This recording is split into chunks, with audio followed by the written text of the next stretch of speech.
कहानी की शुरुआत होती है एक छोटे पैसेंजर प्लेन से जो अमेरिका की तरफ जा रहा था। उसी दौरान एक यात्री हैरान होकर फ्लाइट अटेंडेंट से पूछता है कि आखिर फ्लाइट का रूट अचानक क्यों बदल दिया गया। फ्लाइट अटेंडेंट उसे समझाती है कि असली रूट पर मौसम बहुत खराब है, इसलिए पायलट ने खुद फैसला लेकर रास्ता बदल दिया है और अब विमान अमेज़न के ऊपर से उड़ान भरेगा। चूँकि इस फ्लाइट में केवल 8 यात्री थे, इसलिए किसी ने इस बात को ज्यादा गंभीरता से नहीं लिया। लेकिन कुछ देर बाद अचानक पूरा विमान जोर जोर से हिलने लगता है। पायलट नोटिस करता है कि अचानक विमान का जीपीएस सिस्टम काम करना बंद कर चुका है, यहाँ तक कि कंट्रोल पैनल भी रिस्पॉन्ड नहीं कर रहा। पायलट तुरंत बेस स्टेशन से संपर्क करने की कोशिश करता है, लेकिन उसकी कोशिश भी नाकाम हो जाती है क्योंकि रेडियो कम्युनिकेशन सिस्टम भी बंद हो चुका था। लेकिन सबसे अजीब बात ये थी कि पायलट को जैसे पहले से अंदाजा था कि कुछ गलत होने वाला है। वो किसी तरह विमान को संभालते हुए अपने फोन से एक आखिरी वीडियो रिकॉर्ड करने लगता है। उस वीडियो में वो कहता है कि इस विमान में ऐसे बड़े बड़े राज्य छिपे हैं जिन्हें देखकर उसे पहले ही शक हो गया था कि कोई बड़ा हादसा हो सकता है।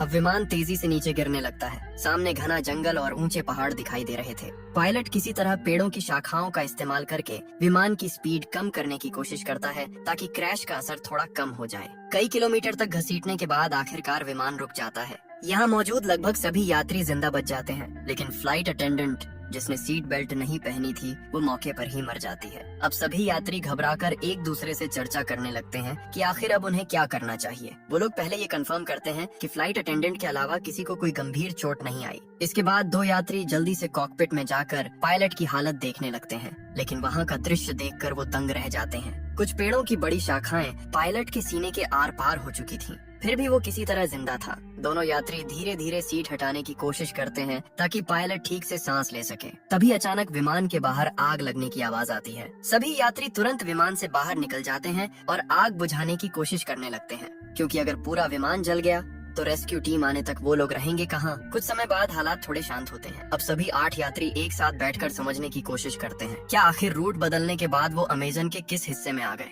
किसी के फोन में कोई सिग्नल नहीं था, मतलब इस घने जंगल में सैटेलाइट फोन के बिना बाहर की दुनिया से संपर्क करना लगभग नामुमकिन था। ये जंगल सैकड़ों मील तक फैला हुआ था, यहाँ से पैदल निकलना भी असंभव जैसा था। सबसे बड़ी समस्या ये थी कि बाहर किसी को ये तक नहीं पता कि उनका विमान यहाँ क्रैश हुआ है, मतलब कोई उन्हें ढूंढने भी नहीं आएगा। तभी यात्रियों में से एक आदमी जिसका नाम जैक था सबका परिचय जानने की बात करता है। वो कहता है कि अगर सब एक दूसरे को समझेंगे तभी मिलकर सही फैसला ले पाएंगे कि आगे क्या करना है। जैक अपना परिचय देते हुए बताता है कि वो एक इंश्योरेंस इन्वेस्टिगेटर है। उसका काम लोगों को इंश्योरेंस फ्रॉड करने से रोकना है। वो अपना एक केस खत्म करके अमेरिका वापस लौट रहा था। इसके बाद दूसरा यात्री अपना नाम केविन बताता है। वो पेशे से एक डॉक्टर था। केविन बताता है कि कई साल डॉक्टर रहने के बाद उसने मेडिकल इक्विपमेंट का बिजनेस शुरू किया है और उसी काम से वो वापस अमेरिका जा रहा था। डॉक्टर केविन पायलट की हालत देखकर समझ जाता है कि उसकी वोकल कॉर्ड डैमेज हो चुकी है, इसलिए वो बोल नहीं पा रहा। लेकिन वही इकलौता इंसान था जो शायद उन्हें यहाँ से बाहर निकाल सकता था, इसलिए उसे हर हाल में बचाना जरूरी था। इसके बाद तीसरी यात्री अपना नाम क्रिस्टी बताती है। वो कहती है कि उसे दुनिया घूमना पसंद है और वो अपने ट्रैवल वीडियो सोशल मीडिया पर पोस्ट करती है, लेकिन जब उससे उसके अतीत के बारे में पूछा जाता है तो वो कुछ भी बताने से मना कर देती है। चौथा यात्री था कार्लोस। वो एक रेसलर था और मूल रूप से मेक्सिको का रहने वाला था। वो एक फाइटिंग प्रतियोगिता में हिस्सा लेने अमेरिका जा रहा था। इसके बाद एक युवा कपल अपना परिचय देता है। उनका नाम था डैनी और एमी। वो बताते हैं कि उनकी हाल ही में शादी हुई है और वो हनीमून के लिए अमेरिका जा रहे थे। आखिर में बचते हैं एक मिडिल एज कपल डेविड और लीसा। वो अमेरिका के एक छोटे शहर में होटल चलाते थे, लेकिन डेविड की हार्ट सर्जरी के लिए वो बाहर जा रहे थे। इस तरह सभी लोग एक दूसरे के बारे में थोड़ा बहुत जान लेते हैं। अब उनके साथ था घायल पायलट जो बोलने की हालत में नहीं था। तभी जैक सबको सुझाव देता है कि सबसे पहले विमान में बचा सारा खाना और पानी इकट्ठा करके राशन की तरह बांटना चाहिए ताकि उन्हें पता चल सके कि वो कितने दिन तक जिंदा रह सकते हैं। वो लोग चेक करते हैं और पता चलता है कि खाना और पानी ज्यादा से ज्यादा 3 दिन तक चल सकता है। इसके बाद जैक कहता है कि अगर बारिश या तूफान आया तो उन्हें विमान के अंदर शरण लेनी पड़ सकती है, इसलिए फ्लाइट अटेंडेंट की बॉडी को बाहर कहीं दूर रखना होगा ताकि विमान के अंदर जगह बनी रहे। सभी लोग मिलकर ये छोटे छोटे काम खत्म करते हैं। अब उनके सामने सबसे बड़ा सवाल था यहाँ से बाहर कैसे निकला जाए। अब जैक और बाकी सभी घायल पायलट के पास जाकर उससे पूछते हैं कि क्या विमान में कोई सैटेलाइट फोन मौजूद है जिससे वो बाहर मदद के लिए संपर्क कर सके। सकें। साथ ही वो ये भी जानना चाहते थे कि आखिर विमान अपने असली रूट से हटकर इस जंगल में कैसे आ गया और बिना किसी खराब मौसम के अचानक क्रैश कैसे हो गया। पायलट कुछ बोलने की कोशिश करता है। ऐसा लग रहा था जैसे वो कोई बड़ा राज जानता हो, लेकिन बोल न पाने की वजह से वो कुछ भी बता नहीं पाता। तभी जैक कहता है कि चूंकि केविन एक डॉक्टर है इसलिए उसे पायलट का इलाज करना चाहिए, लेकिन केविन तुरंत मना कर देता है। वो कहता है कि पायलट को बचाने के लिए सर्जरी करनी पड़ेगी और इस जंगल में उसके पास ना तो सही मेडिकल उपकरण है और ना ही दवाइयाँ। अगर वो अभी सर्जरी करेगा तो शायद पायलट और जल्दी मर जाएगा। इसलिए सभी फैसला करते हैं कि फिलहाल पायलट के ठीक होने का इंतजार करना ही बेहतर होगा। उधर लीसा विमान से खाना निकालकर सभी में थोड़ा थोड़ा बांट देती है। खाना खाने के बाद सभी लोग उम्मीद करने लगते हैं कि शायद वो यहाँ से बाहर निकल पाएंगे। तभी क्रिस्टी पास के एक ऊंचे पहाड़ की तरफ देखते हुए कहती है कि शायद अगर वो लोग ऊपर चढ़ जाएं तो किसी फोन में सिग्नल आ सकता है, इसलिए उन्हें वहाँ जाकर कोशिश करनी चाहिए। लेकिन तब तक शाम हो चुकी थी, इसलिए सभी तय करते हैं कि अगली सुबह वो पहाड़ की तरफ जाएंगे। तभी पायलट की हालत अचानक और खराब होने लगती है, यहाँ तक कि केविन जो अब तक कुछ नहीं कर रहा था वो भी समझ जाता है कि अगर कुछ नहीं किया गया तो पायलट वैसे ही मर जाएगा। इसलिए वो रिस्क लेने का फैसला करता है। केविन कहता है कि वो इसी हालत में किसी तरह पायलट की सर्जरी करने की कोशिश करेगा। अब वो बचेगा या नहीं ये उसकी किस्मत पर निर्भर करेगा। केविन की बात मानकर बाकी लोग विमान से जरूरत का सामान ढूंढ कर लाते हैं। वो लोग एक सब्जी काटने वाला चाकू, शराब और बाकी छोटी मोटी चीजें इकट्ठा करते हैं जो सर्जरी में काम आ सकती थी। अब डॉक्टर केविन बिना एनेस्थीसिया के सर्जरी शुरू करता है। दर्द की वजह से पायलट बुरी तरह तड़पने लगता है, लेकिन सौभाग्य से सर्जरी उम्मीद से बेहतर होती है। सर्जरी खत्म होने के बाद केविन बताता है कि अगर पायलट रात भर आराम करे तो शायद सुबह तक उसकी हालत बेहतर हो जाएगी। लेकिन किसी को अंदाजा नहीं था कि रात में उनके साथ क्या होने वाला है। रात के समय जब सभी लोग बाहर सो रहे थे तभी एक नकाबपोश इंसान चुपके से घायल पायलट के पास आता है। वो उसके मुंह को दबाकर उसकी सांस रोक देता है और कुछ ही सेकंड में पायलट की मौत हो जाती है। अगली सुबह जब सभी उठते हैं तो पायलट की लाश देखकर हैरान रह जाते हैं, क्योंकि पिछली रात सर्जरी के बाद उसकी हालत काफी बेहतर हो चुकी थी और वो तो उन्हें कोई जरूरी बात बताने वाला था। डॉक्टर केविन उसकी जांच करके कहता है कि उसके शरीर में कोई इन्फेक्शन नहीं हुआ था, मतलब उसकी मौत सामान्य तरीके से नहीं हुई। अब सभी लोग चर्चा करने लगते हैं कि रात में किसी को पायलट की निगरानी करनी चाहिए थी, लेकिन अब बहुत देर हो चुकी थी। आखिरकार वो लोग सोचते हैं कि शायद उसकी मौत चोटों की वजह से हुई होगी, इसलिए वो पायलट की बॉडी को भी फ्लाइट अटेंडेंट की बॉडी के पास एक पेड़ के नीचे रख आते हैं, ताकि अगर कभी कोई रेस्क्यू टीम यहाँ पहुँचे तो दोनों की बॉडी उनके परिवार तक पहुँचाई जा सके। लेकिन किसी का ध्यान नहीं जाता कि पायलट की जेब से उसका फोन नीचे गिर चुका था और डैनी चुपचाप वो फोन उठा लेता है। जब एमी उससे इसके बारे में पूछती है तो डैनी उसे किसी को कुछ न बताने के लिए कहता है, क्योंकि अब उसे किसी पर भरोसा नहीं रहा था। इसके बाद डैनी अकेले पायलट की बॉडी के पास जाता है और उसका एक उंगली काट लेता है ताकि फिंगरप्रिंट से फोन अनलॉक किया जा सके। उधर मिडिल एज कपल डेविड और लीसा आपस में बात कर रहे होते हैं। लीसा अपने पति से कहती है कि उसे नहीं लगता पायलट की मौत सामान्य थी। वो पहले एक अस्पताल में नर्स रह चुकी थी और उसने एक बार एक मरीज को दम घुटने से मरते देखा था। लीसा बताती है कि पायलट का चेहरा भी उसी मरीज की तरह काला पड़ गया था, मतलब किसी ने जानबूझकर उसकी सांस रोकी थी। लेकिन उसने ये बात बाकी लोगों को नहीं बताई, क्योंकि साफ था कि उन 8 लोगों में से ही कोई एक कातिल था। डेविड हैरान होकर पूछता है कि आखिर कोई यात्री पायलट को क्यों मारेगा, लेकिन लीसा कहती है कि अब उन्हें ये पता लगाना होगा और अब से उन्हें बहुत सावधान रहना होगा। उन्हें खुद के अलावा किसी पर भरोसा नहीं करना चाहिए। इसी दौरान लीसा को अचानक महसूस होता है कि कोई उनकी बातें सुन रहा है, इसलिए वो तुरंत बात करना बंद कर देती है। उधर ट्रैवलर क्रिस्टी एमी के पास आकर कहती है कि उसे पता है कि डैनी और एमी असल में हनीमून पर नहीं जा रहे। अब एमी सच बता देती है। वो कहती है कि वो एक अमीर बिजनेसमैन की बेटी है और डैनी उसके घर का ड्राइवर था, लेकिन दोनों एक दूसरे से प्यार करने लगे और जब उन्हें लगा कि उनका परिवार इस रिश्ते को कभी स्वीकार नहीं करेगा तब दोनों घर छोड़कर अमेरिका भाग रहे थे। क्रिस्टी समझ जाती है कि उन्होंने बाकी लोगों से झूठ बोला था ताकि कोई उन्हें शक की नजर से न देखे। उधर कार्लोस सबको एक अच्छी खबर देता है। उसे विमान के मलबे में एक जीपीएस डिवाइस मिली थी। वो कहता है कि अगर वो इस डिवाइस को पास के पहाड़ की चोटी तक ले जाकर एक्टिवेट कर दे तो शायद मदद मिल सकती है। उसका सिग्नल बहुत दूर तक जाएगा। साथ ही कार्लोस कहता है कि डिवाइस जितनी खराब हुई है वो उसे अगले दिन तक ठीक कर देगा। ये सुनकर सभी थोड़ी राहत की सांस लेते हैं, क्योंकि आखिरकार उन्हें बाहर निकलने की एक उम्मीद दिखाई देने लगी थी। कार्लोस बताता है कि उसके पिता पहले इलेक्ट्रिशियन थे और उसने उन्हीं से ये सब काम सीखा था, लेकिन वो खुद एक फाइटर बनना चाहता था, इसलिए उसने अपने पिता का काम छोड़ दिया। तभी जैक कहता है कि ठीक है, आज कार्लोस जीपीएस डिवाइस ठीक करेगा और कल सुबह सभी पहाड़ पर चढ़कर उसे एक्टिवेट करेंगे। लेकिन तभी लीसा एक बुरी खबर देती है। वो बताती है कि उनका खाना चोरी हो गया है। हालांकि उन्हें यहाँ फंसे सिर्फ एक दिन हुआ था। जो खाना 3 दिन तक चलना था वो लगभग खत्म हो चुका था। अब जैक और क्रिस्टी तुरंत विमान के अंदर जाकर जांच करने लगते हैं कि आखिर खाना किसने चुराया। उन्हें समझ आ जाता है कि किसी ने जानबूझकर राशन खत्म किया है। इसी दौरान जैक नोटिस करता है कि क्रिस्टी बहुत प्रोफेशनल तरीके से जांच कर रही है। तब वो कहता है कि वो कोई साधारण ट्रैवलर नहीं हो सकती, क्योंकि आम इंसान इस तरह जांच नहीं करता। तब आखिरकार क्रिस्टी सच बताती है। वो असल में एक रिपोर्टर थी जो अलग अलग देशों में जाकर गैंग्स और अपराधियों का पर्दाफाश करती थी। इसीलिए उसने अपने बारे में झूठ बोला था, ताकि अगर यात्रियों में कोई अपराधी हो तो वो उस पर हमला ना करे। मतलब वहाँ मौजूद हर इंसान अपने अतीत के बारे में कुछ न कुछ छिपा रहा था। अब क्योंकि उनके पास खाने और पानी की कमी हो चुकी थी, इसलिए कार्लोस को जीपीएस डिवाइस ठीक करने के लिए छोड़कर बाकी सभी लोग जंगल में खाने और पानी की तलाश में निकल पड़ते हैं। चलते चलते उन्हें रास्ते में नीले रंग के कुछ मशरूम दिखाई देते हैं। क्रिस्टी अपने रिपोर्टिंग अनुभव से तुरंत समझ जाती है कि ये जहरीले मशरूम हैं और इन्हें खाने से कुछ घंटों में इंसान की मौत हो सकती है। वो सभी को चेतावनी देती है कि कोई भी गलती से इन्हें हाथ न लगाए। साथ ही वो ये भी बताती है कि ऐसे मशरूम आमतौर पर गीली जगहों पर उगते हैं, मतलब आसपास कहीं पानी का बड़ा स्रोत जरूर होगा। थोड़ा आगे बढ़ने पर उन्हें सच में एक तालाब मिल जाता है, लेकिन वहाँ का पानी साफ नहीं था, इसलिए उसे पीने लायक बनाने का तरीका ढूंढना जरूरी था। तभी अचानक पीछे से गोली चलने की आवाज आती है। सभी लोग डरकर पीछे दौड़ते हैं। वहाँ पहुंचकर वो देखते हैं कि डेविड ने अपनी बंदूक से एक बंदर का शिकार किया है, ताकि वो लोग उसे खाकर अपना पेट भर सकें। असल में डेविड और लीसा के पास एक बंदूक थी जिसके बारे में उन्होंने किसी को नहीं बताया था। लीसा कहती है कि वो लोग किसी को डराना नहीं चाहते थे, इसलिए उन्होंने ये बात छुपाई। अब डेविड के शिकार किए हुए बंदर को पकाकर सभी लोग रात का खाना खाते हैं। उधर क्रिस्टी और जैक मिलकर तालाब के पानी को साफ करने का तरीका भी निकाल लेते हैं। इस तरह कम से कम आज के लिए खाने और पानी की समस्या खत्म हो जाती है। लेकिन एमी बंदर का मांस नहीं खा पाती, इसलिए उसका हिस्सा खराब ना हो इसके लिए डेविड खुद उसका खाना भी खा लेता है। खाना खत्म होने के बाद जैक सभी से पूछता है कि क्या किसी और के पास भी डेविड और लीसा की तरह कोई खतरनाक चीज छुपी हुई है, क्योंकि अब हर किसी को सब कुछ जानने का हक था। तब कार्लोस अपना बैग खोलकर दिखाता है। उसके पास सिर्फ उसका फाइटिंग मास्क था,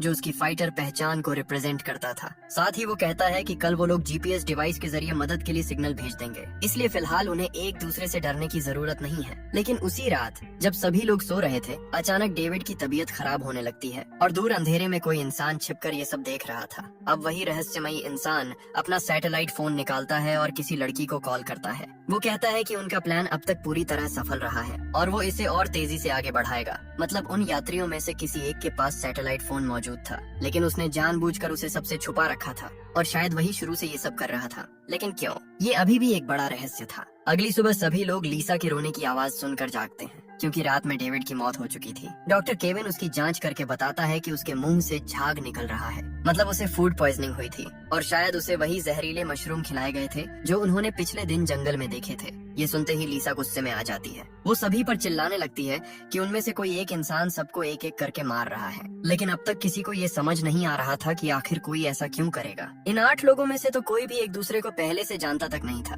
तब लीसा सभी को बताती है कि पायलट की मौत भी सामान्य नहीं थी। उसे उसी समय समझ आ गया था कि किसी ने जानबूझकर उसका दम घोंटा था, लेकिन उसने उस वक्त कुछ नहीं कहा ताकि सभी लोग आपस में लड़ने न लगे। अब लीसा को याद आता है कि उसने ये सारी बातें डेविड को बताई थी और उसी दौरान उसे महसूस हुआ था कि कोई उनकी बातें सुन रहा था। मतलब जिसने उनकी बातें सुनी उसी ने बाद में डेविड को निशाना बनाया, क्योंकि डेविड सच के करीब पहुंच चुका था। अब सभी को समझ आने लगता है कि जब उन्होंने जंगल में जहरीले मशरूम देखे थे, तब किसी ने चुपके से कुछ मशरूम उठा लिए थे और रात में उन्हें डेविड के खाने में मिला दिया। सबसे डरावनी बात ये थी कि डेविड ने एमी का खाना भी खाया था, मतलब शायद असली निशाना एमी थी। अब वहाँ मौजूद हर इंसान डर जाता है, क्योंकि अगर उनमें से कोई एक कातिल है तो हर किसी की जान खतरे में थी। ऊपर से विमान का अचानक क्रैश होना, फिर एक एक करके लोगों का मरना, ये सब साफ इशारा कर रहा था कि ये कोई हादसा नहीं बल्कि पहले से बनाई गई योजना थी। अब सभी लोग अलग अलग रहने लगते हैं, क्योंकि कोई भी किसी पर भरोसा नहीं कर पा रहा था। उधर डैनी एमी को पायलट का फोन दिखाता है, जिसे उसने पहले छुपा लिया था। उस फोन में पायलट की आखिरी वीडियो रिकॉर्डिंग मौजूद थी।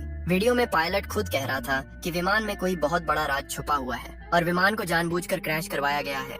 डैनी और एमी वो वीडियो बाकी सभी को भी दिखा देते हैं। अब सभी पूरी तरह यकीन कर लेते हैं कि यहाँ सच में कोई बड़ा खेल चल रहा है और पिछले दोनों लोगों की मौत महज हादसा नहीं थी। इसी दौरान कार्लोस बताता है कि उसने आखिरकार जीपीएस डिवाइस ठीक कर ली है अब उन्हें सिर्फ पहाड़ की चोटी तक पहुंचकर उसे एक्टिवेट करना था। लेकिन अब कोई किसी पर भरोसा नहीं कर रहा था, क्योंकि अगर असली कातिल उनके बीच मौजूद था तो वो कभी नहीं चाहेगा कि मदद पहुंचे। अगर जीपीएस चालू हो गया तो सभी लोग यहाँ से बच निकलेंगे। अब सभी चर्चा करने लगते हैं कि पहाड़ पर कौन जाएगा और कौन नीचे कैंप की सुरक्षा करेगा। आखिरकार जैक कहता है कि वो नीचे रहकर कैंप संभालेगा, जबकि कार्लोस, डॉक्टर केविन और क्रिस्टी पहाड़ पर जाकर जीपीएस डिवाइस इंस्टॉल करेंगे। तीनों लोग अब डिवाइस लेकर पहाड़ की तरफ बढ़ने लगते हैं। उनका प्लान साफ था, अगर उनमें से कोई एक कातिल निकला तो बाकी 2 लोग मिलकर उसे संभाल लेंगे। उधर चढ़ाई के दौरान कार्लोस च्यूइंग गम चबाने लगता है। तभी क्रिस्टी उसके गम के रैपर को देखकर समझ जाती है कि ये उसी खाने का हिस्सा था जो पहले चोरी हुआ था, मतलब खाना कार्लोस ने चुराया था। अब क्रिस्टी के मन में शक पैदा होने लगता है कि शायद वही असली कातिल भी हो सकता है, लेकिन वो अभी किसी को कुछ नहीं बताती। वो चुपचाप कार्लोस पर नजर रखने लगती है। साथ ही सावधानी के लिए वो जीपीएस डिवाइस भी कार्लोस से लेकर खुद संभाल लेती है, क्योंकि उसे डर था कि कहीं कार्लोस डिवाइस को नुकसान न पहुंचा दे। अब तीनों धीरे धीरे पहाड़ की चोटी की तरफ बढ़ते रहते हैं। कई घंटों की मुश्किल चढ़ाई के बाद आखिरकार वो लोग ऊपर पहुंच जाते हैं। लेकिन तभी अचानक क्रिस्टी का पैर फिसल जाता है और वो पहाड़ के किनारे से नीचे लटक जाती है। सबसे खतरनाक बात ये थी कि जीपीएस डिवाइस भी किनारे के पास गिर चुकी थी। अगर वो डिवाइस नीचे गिर जाती तो यहाँ से बाहर निकलने की उनकी आखिरी उम्मीद खत्म हो जाती। इसलिए अपनी जान जोखिम में डालकर क्रिस्टी सबसे पहले डिवाइस पकड़ लेती है। उधर कार्लोस और केविन अपनी जान की परवाह किए बिना क्रिस्टी को ऊपर खींचने लगते हैं और आखिरकार वो दोनों मिलकर क्रिस्टी और डिवाइस दोनों को बचा लेते हैं। इस घटना के बाद तीनों के बीच थोड़ा भरोसा बनने लगता है, क्योंकि अगर उनमें से कोई कातिल होता तो वो आसानी से बाकी लोगों को मरने के लिए छोड़ सकता था, लेकिन उन्होंने एक दूसरे की जान बचाई। अब आखिरकार कार्लोस जीपीएस डिवाइस इंस्टॉल करना शुरू करता है। उधर डॉक्टर केविन अपने फोन में सिग्नल चेक करता है,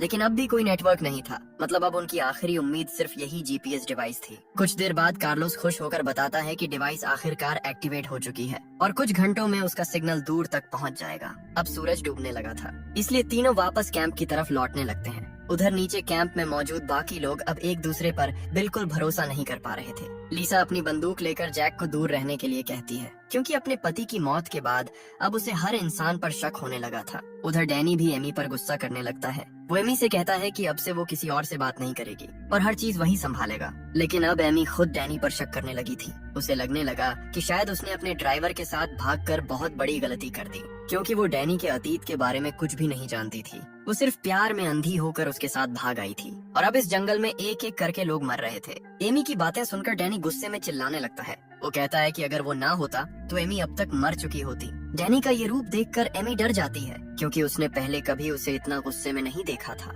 अब उसे अपने फैसले पर पछतावा होने लगता है। इसी बीच नीचे मौजूद चारों लोग एक दूसरे को शक की नजर से देखते रहते हैं। कुछ देर बाद पहाड़ से लौटकर कार्लोस, केविन और क्रिस्टी वापस कैंप पहुंचते हैं। वो बताते हैं कि जीपीएस डिवाइस सही तरीके से एक्टिवेट हो चुकी है और अगर किस्मत अच्छी रही तो अगले दिन तक कोई न कोई रेस्क्यू टीम वहां पहुंच जाएगी। अब बचे हुए 7 लोग अजीब खामोशी में रात का खाना खाते हैं। हर कोई बस यही सोच रहा था कि किसी तरह उन्हें सिर्फ अगली सुबह तक जिंदा रहना है। रात होते ही सभी सो जाते हैं, लेकिन कार्लोस अकेले अपनी फाइटिंग प्रैक्टिस शुरू कर देता है। वो अपनी प्रतियोगिता के लिए तैयारी पूरी करना चाहता था। कार्लोस अपने सपनों को लेकर इतना जुनूनी था कि इस भयानक हालत में भी उसका ध्यान सिर्फ प्रैक्टिस पर था। इसी वजह से उसने पहले खाना भी चुराया था ताकि उसकी डाइट खराब ना हो। लेकिन तभी अचानक कार्लोस देखता है कि सामने अंधेरे में कोई काले कपड़ों में खड़ा है और सबसे डरावनी बात ये थी कि उस इंसान ने कार्लोस का फाइटिंग मास्क पहन रखा था। कुछ समझ पाता उससे पहले ही वो रहस्यमय इंसान कार्लोस पर चाकू से हमला कर देता है और कुछ ही सेकंड में कार्लोस की हत्या हो जाती है। अगली सुबह जब सभी उठते हैं तो कार्लोस कहीं दिखाई नहीं देता। तब जैक कहता है कि उन्हें अलग अलग होकर उसे ढूंढना चाहिए, लेकिन डॉक्टर केविन याद दिलाता है कि अगर जीपीएस डिवाइस काम कर रही है तो अब तक रेस्क्यू टीम आ जानी चाहिए थी। उन्हें नहीं पता था कि रात में किसी ने चुपके से जीपीएस डिवाइस की वायर काट दी थी, मतलब कोई सिग्नल बाहर जा ही नहीं रहा था। इस सच्चाई से अनजान बाकी लोग जंगल में कार्लोस को ढूंढने निकल पड़ते हैं, लेकिन काफी देर तक खोजने के बाद भी कार्लोस कहीं नहीं मिलता। तब केविन कहता है कि उन्हें दोबारा पहाड़ पर जाकर जीपीएस डिवाइस चेक करनी चाहिए। क्रिस्टी भी उसके साथ जाने को तैयार हो जाती है, क्योंकि अब किसी को अकेले भेजना बहुत खतरनाक था। दोनों पहाड़ की तरफ बढ़ने लगते हैं। रास्ते में अचानक उन्हें आसमान में बहुत सारे पक्षी एक जगह मंडराते दिखाई देते हैं। ये देखकर दोनों समझ जाते हैं कि वहाँ जरूर कुछ हुआ है, इसलिए वो पहाड़ की तरफ जाने के बजाय उसी दिशा में बढ़ने लगते हैं और वहाँ पहुंचकर उनका दिल दहल जाता है, क्योंकि वहाँ कार्लोस की लाश पड़ी थी। किसी ने पिछली रात उसकी हत्या करके उसकी बॉडी वहाँ फेंक दी थी। अब केविन और क्रिस्टी वापस कैंप लौटते हैं और बाकी लोगों को बताते हैं कि उन्होंने एक और साथी खो दिया है। अब सभी का शक सीधे डैनी और एमी पर जाने लगता है। क्योंकि पिछली रात कार्लोस उन्हीं दोनों के सबसे पास सोया था। हालांकि डैनी समझाने की कोशिश करता है कि वो ऐसा क्यों करेगा, लेकिन अब हर किसी के दिमाग में एक ही सवाल घूम रहा था, अगर उनमें से कोई एक कातिल है तो आखिर उसका मकसद क्या है, वो एक एक करके सबको क्यों मार रहा है। तभी लीसा बताती है कि पिछली रात उसकी बंदूक की सारी गोलियां चोरी हो गईं। उसके पास अब सिर्फ एक आखिरी गोली बची थी जो उसकी जेब में थी। ये सुनकर केविन कहता है कि जब उसने डैनी का इलाज किया था तब उसने उसकी पीठ पर एक टैटू देखा था, और ऐसा टैटू आमतौर पर गैंग के लोग बनवाते हैं, मतलब डैनी किसी गैंग से जुड़ा हो सकता है। ऊपर से एमी भी उसके अतीत के बारे में कुछ नहीं जानती थी, इसलिए शक और बढ़ जाता है। लेकिन डैनी कहता है कि वो टैटू उसने खुद नहीं बनवाया था, उसे झूठे केस में जेल भेजा गया था और वहाँ गैंग के लोगों ने जबरदस्ती उसके शरीर पर वो टैटू बना दिया। वो कहता है कि जेल से निकलने के बाद उसने अपनी जिंदगी बदलने की कोशिश की और तभी उसे एमी के घर ड्राइवर की नौकरी मिली। वहीं उसे एमी से प्यार हो गया। डैनी साफ कहता है कि वो अपराधी नहीं है और वो ये सब नहीं कर रहा। साथ ही वो एमी को ये भी बताता है कि शुरुआत में वो उसके पैसों की तरफ आकर्षित हुआ था, लेकिन बाद में उसे सच में एमी से प्यार हो गया और अब वो उसे बचाने के लिए कुछ भी कर सकता है। इसी दौरान शाम हो जाती है और अचानक जंगल में तेज तूफान और भारी बारिश शुरू हो जाती है। सभी लोग भागकर वापस विमान के अंदर आ जाते हैं, लेकिन तभी उन्हें आखिरकार वो चीज दिखाई देती है जिसकी वजह से शायद ये सब हो रहा था। बारिश के कारण विमान की छत का एक हिस्सा टूट जाता है और वहाँ से कई बड़े बैग नीचे गिरते हैं। जब जैक छत हटाकर ठीक से देखता है तो सभी दंग रह जाते हैं, क्योंकि उन बैग्स के अंदर सफेद रंग के कई पैकेट भरे हुए थे। सभी तुरंत समझ जाते हैं कि ये ड्रग्स हैं और उनकी कीमत करोड़ों में होगी। अब धीरे धीरे सारी बातें साफ होने लगती हैं। एयरलाइन असल में सामान्य यात्रियों की आड़ में ड्रग्स की तस्करी कर रही थी। शायद इसी वजह से उनकी फ्लाइट टिकट बाकी फ्लाइट से इतनी सस्ती थी। अब डैनी, जिसने पहले गैंग के साथ काम किया था, वो तुरंत पहचान जाता है कि ये बहुत बड़ा ड्रग ऑपरेशन है। उसे समझ आ जाता है कि शायद एयरलाइन का राज किसी तरह लीक हो गया था और इसलिए विमान को जानबूझकर इस जंगल में क्रैश करवाया गया। अब सभी ये समझ जाते हैं कि उनके बीच मौजूद कातिल शायद इन ड्रग्स पर कब्जा करना चाहता था, लेकिन फिर भी कई सवाल बाकी थे। अगर मकसद सिर्फ ड्रग्स हासिल करना था तो फिर बाकी लोगों को मारने की क्या जरूरत थी। इसी बीच अचानक एमी डरकर विमान से बाहर भाग जाती है। उसे लगता है कि जिसने भी ये सब किया है वो अब उन्हें भी मार देगा। तब डैनी तुरंत उसके पीछे भागता है। उधर केविन कहता है कि किसी को अकेले बाहर नहीं जाना चाहिए। इसके बाद लीसा भी बंदूक लेकर एमी को ढूंढने बाहर निकलती है। बाहर तेज बारिश और तूफान की वजह से कुछ भी साफ सुनाई नहीं दे रहा था। लीसा जंगल में एमी को ढूंढ रही होती है, तभी पीछे से वही रहस्यमयी कातिल उस पर हमला कर देता है। वो चाकू से लीसा पर कई वार करता है। मरने से पहले लीसा उसकी नकाब हटाने की कोशिश करती है ताकि उसका चेहरा देख सके, लेकिन वो सफल नहीं हो पाती और कुछ ही पलों में लीसा की भी मौत हो जाती है। अगली सुबह जब बाकी लोग लीसा की लाश देखते हैं तो सभी पूरी तरह टूट जाते हैं। उन्होंने लाख कोशिश की, लेकिन कातिल बार बार किसी न किसी को मार रहा था। अब वहाँ मौजूद हर इंसान दूसरे पर शक करने लगता है, लेकिन किसी के पास कोई पक्का सबूत नहीं था। तभी अचानक क्रिस्टी अपनी बंदूक जैक की तरफ तान देती है। वो कहती है कि उसे जैक के सामान से लीसा की बंदूक की चोरी हुई गोलियां मिली हैं, मतलब जैक ही असली कातिल हो सकता है। लेकिन क्रिस्टी के पास सिर्फ यही सबूत नहीं था, उसे जैक के बैग से एक सैटेलाइट फोन भी मिला था। अब क्रिस्टी पूरी तरह यकीन कर चुकी थी कि जैक ही ये सब कर रहा है। हालांकि जैक खुद को बेगुनाह बताता है। वो कहता है कि हाँ, उसने लीसा की बंदूक से गोलियां निकाली थीं, लेकिन उसने ऐसा इसलिए किया क्योंकि उसे लगा था कि लीसा ही कातिल है। वो सिर्फ बाकी लोगों की सुरक्षा चाहता था, लेकिन सैटेलाइट फोन उसका नहीं था। जैक कहता है कि असली कातिल ने ही उसे फंसाने के लिए वो फोन उसके बैग में रखा है। तभी केविन जल्दी से कहता है कि उन्हें उस सैटेलाइट फोन से तुरंत मदद मांगनी चाहिए, लेकिन क्रिस्टी बताती है कि वो पहले ही कोशिश कर चुकी है। फोन में एक पासवर्ड लगा हुआ है और बिना पासवर्ड के वो इस्तेमाल नहीं हो सकता। अब क्योंकि फोन जैक के बैग से मिला था, इसलिए सभी को लगता है कि पासवर्ड सिर्फ जैक को ही पता होगा। लेकिन जैक बार बार कहता है कि फोन उसका नहीं है और उसे कोई पासवर्ड नहीं पता। अब डैनी गुस्से में जैक पर हमला कर देता है, लेकिन केविन उसे रोकते हुए कहता है कि अगर उन्होंने जैक को मार दिया तो फिर फोन कभी अनलॉक नहीं होगा और तब वो लोग यहाँ से बाहर नहीं निकल पाएंगे। इसलिए फिलहाल जैक को जिंदा रखना जरूरी था। इसके बाद वो लोग जैक को बांध देते हैं। अब बचे हुए 4 लोग फैसला करते हैं कि किसी को जैक से सच उगलवाना होगा और आखिरकार ये जिम्मेदारी डॉक्टर केविन को दी जाती है। केविन जैक के पास जाकर एक बार फिर उससे पासवर्ड पूछता है, लेकिन जैक फिर वही कहता है कि उसे कुछ नहीं पता। अब मजबूर होकर केविन उसे टॉर्चर करना शुरू कर देता है। वो उसके नाखून उखाड़ने लगता है। उधर उसी समय क्रिस्टी, डैनी और एमी पहाड़ पर लगे जीपीएस डिवाइस को चेक करने निकलते हैं। वहाँ पहुंचकर वो लोग देखकर दंग रह जाते हैं, क्योंकि किसी ने जीपीएस डिवाइस की वायर निकाल दी थी। मतलब इतने समय से कोई सिग्नल बाहर जा ही नहीं रहा था। अब क्रिस्टी जल्दी से वायर वापस जोड़ती है और आखिरकार जीपीएस डिवाइस दोबारा चालू हो जाती है। अब उनकी लोकेशन अमेरिका तक पहुंच जाती है, जहां लोग कई दिनों से उस लापता विमान को खोजने की कोशिश कर रहे थे। लेकिन समस्या ये थी कि लोकेशन अमेजन जंगल के उस हिस्से में थी जो अमेरिका की सीमा के बाहर आता था। ऊपर से एयरलाइन भी अमेरिकी रजिस्टर्ड नहीं थी, इसलिए अमेरिकी सेना वहां सीधे नहीं जा सकती थी। इसी दौरान एक सरकारी इन्वेस्टिगेटर जिसका नाम क्लेयर था, एयरलाइन के ऑफिस पहुंचती है। वो कंपनी के खिलाफ जांच शुरू करने का आदेश देती है, क्योंकि उनका एक विमान कई दिनों से गायब था और कंपनी ने इस बारे में किसी को कोई जानकारी नहीं दी थी। लेकिन एयरलाइन की मैनेजर कोरा मुस्कुराते हुए कहती है कि वो आराम से जांच कर सकती है, क्योंकि विमान अमेरिका के बाहर क्रैश हुआ है और वहाँ सिर्फ मैक्सिकन आर्मी ही जा सकती है। इसी दौरान एक बड़ा खुलासा होता है। वो इन्वेस्टिगेटर क्लेयर असल में जैक की पत्नी थी और जैक एयरलाइन के खिलाफ एक गुप्त मिशन पर गया था। वो इस पूरी ड्रग तस्करी की जांच कर रहा था, इसीलिए क्लेयर अब उसे ढूंढने की कोशिश कर रही थी। इस खुलासे के बाद एक बात साफ हो जाती है, जैक असली कातिल नहीं हो सकता,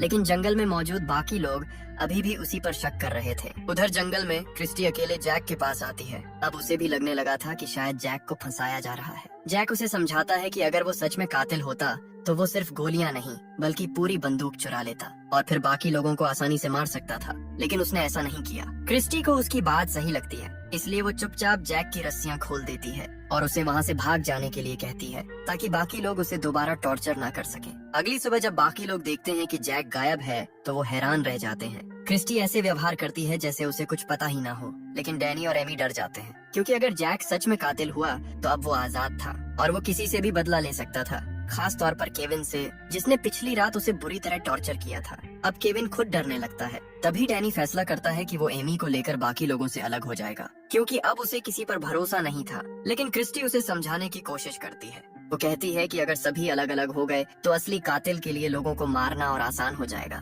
लेकिन डैनी कहता है कि इतने दिनों तक साथ रहने के बावजूद उनके कई साथी मर चुके हैं, इसलिए अब अलग होना ही बेहतर है। उधर जैक भी कैंप से दूर जाकर अकेले रहने के लिए कोई सुरक्षित जगह ढूंढने लगता है, क्योंकि अब सिर्फ क्रिस्टी को छोड़कर बाकी सभी उसे कातिल मान रहे थे। इसी बीच डैनी एमी को भरोसा दिलाता है कि वो उसे कुछ नहीं होने देगा। वो कहते हैं कि अब जीपीएस डिवाइस चालू हो चुकी है और जल्द ही रेस्क्यू टीम वहाँ पहुँच जाएगी। और सच में ऐसा ही होता है। मैक्सिकन आर्मी को आखिरकार उनका सिग्नल मिल जाता है। अब सेना की एक टीम हेलीकॉप्टर लेकर अमेजन जंगल की तरफ रवाना हो जाती है। उधर जंगल में डैनी और एमी एक साथ बैठे हुए थे, जबकि बाकी लोग अलग अलग दिशाओं में चले गए थे। तभी अचानक पूरे जंगल में कई गोलियों की आवाज गूंजती है। ये आवाज सुनकर बाकी सभी लोग तेजी से वापस कैंप की तरफ दौड़ते हैं, लेकिन वहाँ पहुंचकर उनके होश उड़ जाते हैं, क्योंकि डैनी और एमी दोनों जमीन पर पड़े थे। किसी ने पीछे से गोली मारकर दोनों की हत्या कर दी थी। अब जंगल में सिर्फ 3 लोग बचे थे, क्रिस्टी, डॉक्टर केविन और जैक। तीनों एक दूसरे को शक भरी नजरों से देखने लगते हैं, क्योंकि अब साफ था कि असली कातिल इन्हीं 3 लोगों में से कोई एक है, वही इंसान जिसने शुरू से एक एक करके सबको मारा। उधर दूसरी तरफ सेना का हेलीकॉप्टर भी धीरे धीरे उसी लोकेशन की तरफ बढ़ रहा था। आगे की कहानी में और भी बड़े ट्विस्ट सामने आएंगे, जहां पता चलेगा कि असली कातिल कौन है और आखिर इस पूरे प्लेन क्रैश के पीछे असली मास्टरमाइंड कौन था। बाकी कहानी देखेंगे अगले पार्ट में।